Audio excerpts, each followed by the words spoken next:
செய்தியாக பார்த்து வருகிறோம். திருவள்ளூர் மாவட்டம் திருத்தணி அருகே கனகமாசத்திரம் காவல் நிலையத்தில் பெண்கள் மீது தாக்குதல் சம்பவமானது நடந்துள்ளது. இதுகுறித்தான கூடுதல் விவரங்களை வழங்குவதற்காக எமது செய்தியாளர் சுதாகர் இணைப்பில் இணைகிறார்.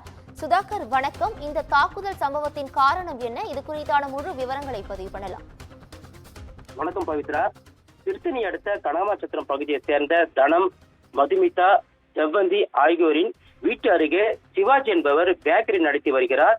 சிவாஜி மதுமிதா என்ற பெண்ணின் செல்போன் மூலமாக மெசேஜ் அனுப்புவதும் நேரில் பார்த்தால் கிண்டல் கேலி செய்து வந்ததாக தெரிகிறது.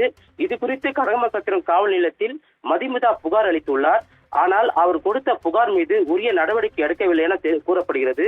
நேற்று முன்தினம் ஞாயிற்றுக்கிழமை இரவு மதுமிதா தனது தோழிகளான தனம், செவ்வந்தி உடன் சென்று சிவாஜி மனைவியிடம் நடந்தவற்றை சொல்லியிருக்கிறார்.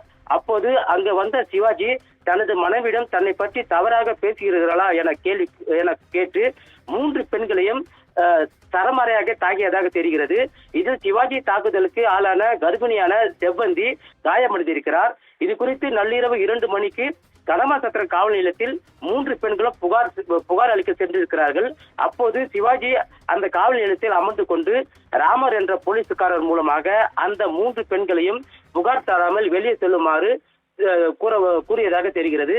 அதனை அடுத்து ராமர் அந்த பெண்களை 3 பேரையும் காவல் நிலையத்தை விட்டு வெளியே செல்லுங்கள் என கூறியதால 3 பேரும் வாக்குவாதத்தில் ஈடுபட்டதால ராமர் 3 பெண்களை தாக்கியதாக கூறப்படுகிறது.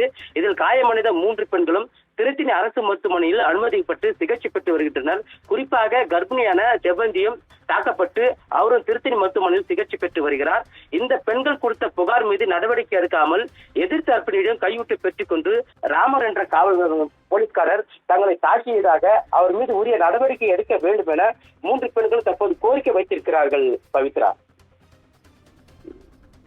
கூடுதல் விவரங்களுக்கு நன்றி சுதாகர்.